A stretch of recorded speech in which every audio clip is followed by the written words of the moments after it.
This is the Big O Show.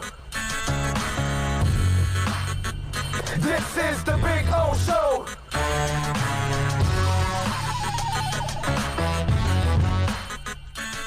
Downplay this thing. Renee Lopez in the house. Hey, O, could the NFL push back the season till January? What are the issues involved that we don't know with pushing back the season? Well, I don't think it would be that much of an issue to push it back. It would delay everything else. Now, let's walk through this because I'm glad you brought that up, Renee, because I actually have a note. I wanted to talk a little bit about that because you've got now the Ivy League pushing to the spring, correct? So now, eventually, the SEC, the Big Ten, and all of them, the ACC, they will follow suit and they'll do it because they're going to find out that they're going to lose so much money and then they're going to risk so much more money by starting and stopping, okay? So they're better off just putting it off. So if the NFL can do the same thing, listen to me now, okay? If the NFL could delay along with college football, everything would be better. Let me explain. If it's only college football going to the spring and the NFL tries to run a fall schedule and they keep everything on time, when you get to the spring, all the top college players will not play because they got to get ready for the draft and they're going to risk injury and they're not going to do it. So college football loses its sexiness. But if you delay the NFL also to next year in January, February, along with college football, and you get to a point where you have a vaccine, boom, everybody goes out there.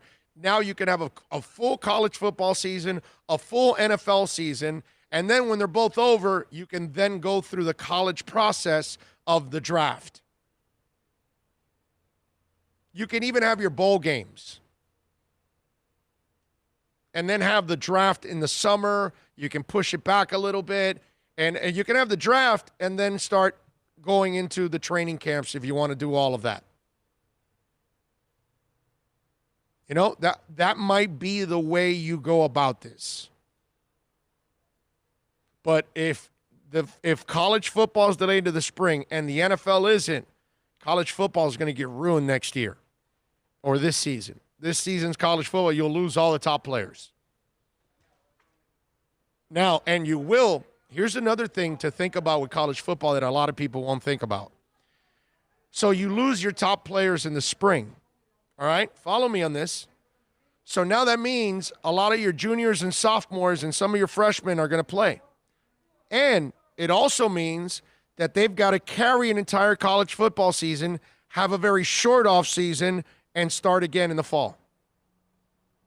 So now you put the weight of that's why if the NFL and college football go hand in hand, wait till the beginning of next year, hopefully you have a vaccine and you can start.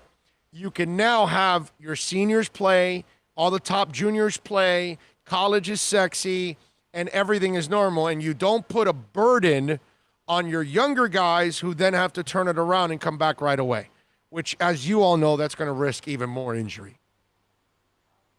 Man, this is a really screwed up situation, you know? And forcing the issue, I think, is just going to cause, like we have here in Florida. We forced it. We forced it to be open. We wanted to be open. We want to get back to work. We got to pay bills. Okay, great. But can we do it responsibly? No. And now look what's going to happen. Look at everything that's going on. We have to cut back on businesses again. So now we're holding businesses out even longer, which is almost impossible for them to survive. And if you would have shut down the hard way the first time and stay at it until you squash that thing, and then you can reopen, we would have been a lot better off. But because we opened while it's still going on, we allowed the spread to go, and we were irresponsible. And this is why we're probably not going to have football. But they need to think about this because they have a way of at least making it better for everybody if you hold it off to next year. If you try to force it in college and the NFL this year, I think you're going to create havoc. And how about this? Anybody thought about this? How about some of the NFL players who end up picking up COVID and pick up a problem permanently, and they lose out in their career? How about a college football player that picks up COVID and then gets something permanent from that COVID and no longer can go to the NFL? You got to be careful, folks. This is a dangerous thing.